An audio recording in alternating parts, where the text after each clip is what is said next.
Hi everyone and welcome to this time-lapse of my recent painting, The Sun Trap. I'll be making longer tutorials from this over on my Patreon channel, but if you haven't already, do subscribe to me here on YouTube for lots of other videos coming soon. Enjoy the video.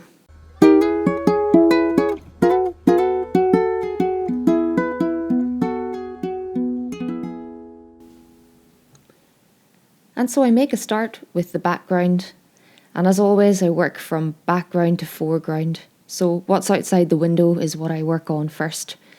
And I really deliberated whether or not to include those clothes pegs, as they seemed very insignificant as I was working on them, but I hoped that later on they would add another little bit of depth to the painting. So I'm working in soft pastel on velour pastel paper, and I love using the velour for this type of work, as not only can you get a lovely softness to the effect, but I love working at it and creating crisp lines and lots of detail too. This piece is 22 inches by 16 inches, so it's quite big, but the items within the painting were all quite small and fiddly. So I'm working from the top of the piece downwards, always leaving my hand somewhere to lean while I work. And it usually makes sense that I'm working from the items that are in the distance towards the foreground.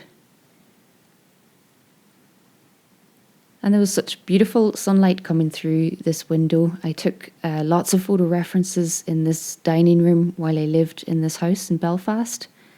And Brocky was always a very willing model there. So I've done a few of these before in what's part of a series, and I hope to do a few more. I have some more photos that I'd like to work into something like this. But I love painting sunlight. I love capturing how it hits different objects, and then also trying to find lots of nice rich colours to add to the shadow areas. And when it comes to warm woods, that's exactly what I'm doing here, just trying to add lots of touches of warmth where there's reflected light, and then keeping the browns and all the colours a bit more muted where it's more in the shade. But when the sunlight used to radiate into this room, it would glow off everything, so the bottom of the table really gets a lot of the colour reflected from the floor beneath. And in this scene, light bounces off everything onto everything else, so it's all about noticing little washes of colour that you can add just to create more depth and more of a glow.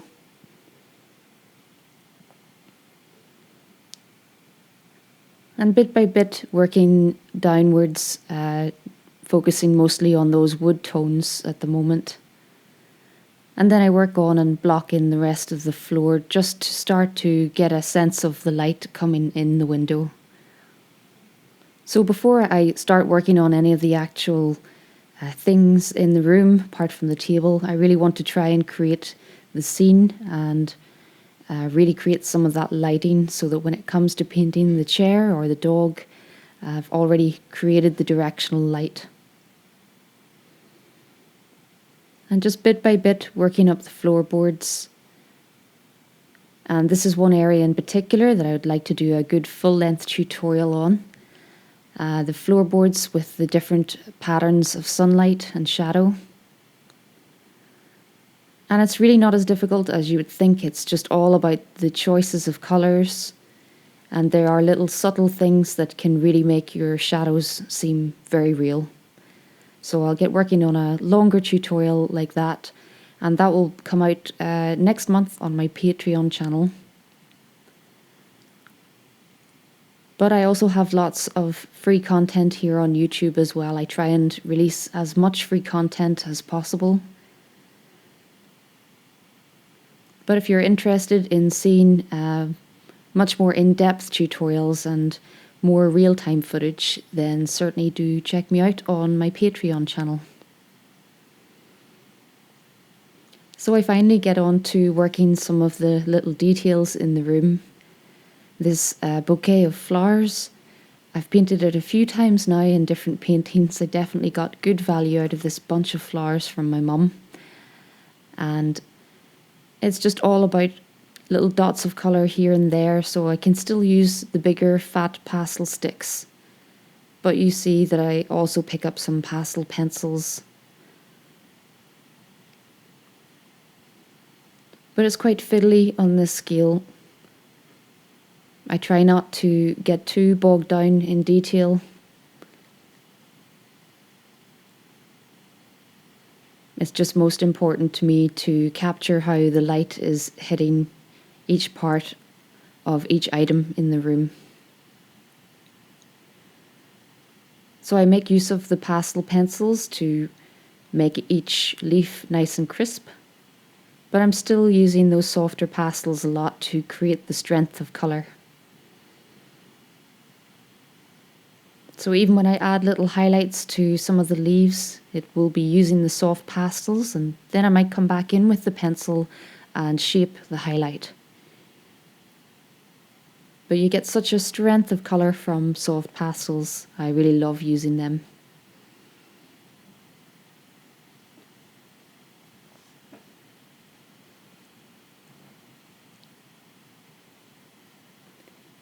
And now onto the chair, which the chair really was the thing that made me want to paint this the most. I just loved how the light was hitting each spindle, and I knew that that was going to be a bit challenging to paint, as soft pastel is quite a blunt medium, and it's tricky to get really sharp, thin lines.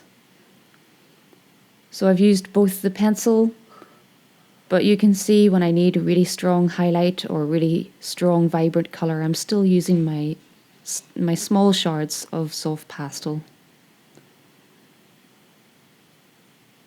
So it's always good to have lots of broken pieces of pastel. If you've still got them intact in their papers, they're not quite as useful as when it gets broken down into smaller pieces. Then you've got lots of tiny sharp edges to make use of. So trying to keep everything nice and vibrant, using lots of oranges and reds, and even lots of green throughout the woods as well. Don't forget that you would have some reflected light coming off those green walls. So there are a lot of different colours bouncing off each other. I've got green in the orange wood, and I've got some orange in the green wall, so everything bounces off everything. And then when I come to paint the dog, you can see I'm pretty much using all the same colours that I've used so far in that background. And I think it just really unifies a painting to have all of your colours consistent. It makes sense that when you paint light a certain way, that it would bounce off every object within the room. So it was quite fiddly on this scale. Her face is quite small. I think I've caught a likeness, but I wasn't too worried about getting her exactly right in this. But she has such a large character for a small dog, so I really wanted to try and capture her beautiful little gaze.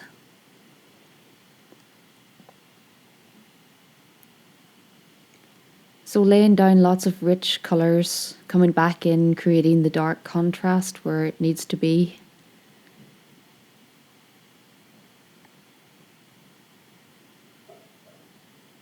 And again, using little bits of red and green throughout her coat. Really trying to create all that reflected light.